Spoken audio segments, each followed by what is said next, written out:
А кто обязан помогать пострадавшим жителям? Кыргызы, что ли? Досмотрите это видео до конца, и вы узнаете, почему не все жители приграничных районов Таджикистана получили обещанные дома. Подписывайтесь на обновления и точно будете в курсе всего самого важного. Некоторые жители приграничных районов, пострадавшие в результате таджикско-кыргызского конфликта, рассказывают о том, что пока не смогли заехать в свои новые дома. Работы по строительству приостановлены. При этом ранее власти обещали, что до начала декабря жители уже могут обживаться в своих новых домах.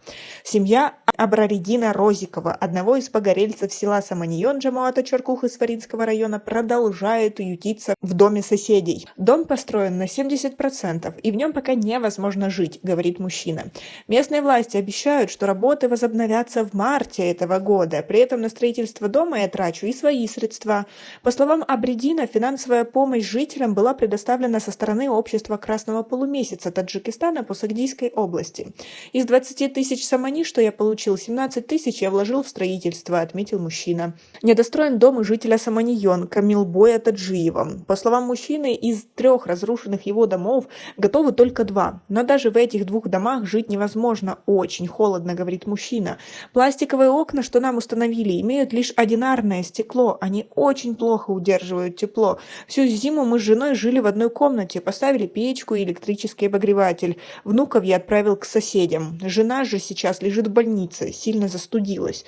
Камилбой также тратит собственные средства на строительство. К примеру, самостоятельно закупил фанеру для обшивки потолка и другие стройматериалы. У меня нет заработка, я нигде не работаю. Спасибо организациям, что помогают нам деньгами, но и их мы вынуждены вкладывать в строительство, сокрушается житель села. Как вы относитесь к тому, что наше правительство не выполнило своих обещаний и тем самым даже не предоставило временное жилье этим всем гражданам? По словам Маруфа Набиева, заместителя председателя Джамоата Чаркух из Фаринского района, строительные работы в селе Саманьон были приостановлены из-за сильных холодов. Из 36 домов, которые были разрушены до основания, полностью восстановлен 31 дом. В 5 оставшихся домах осталось завершить внутренние отделочные работы. Также некоторые жители не могут въехать, поскольку у них не хватает хозяйственной утвари и обогревательных приборов. В марте мы возобновим все строительные работы, а также выдадим людям необходимые вещи для быта, добавил Набиев. Не полностью восстановлены жилища жителей и в других пострадавших от конфликта районах.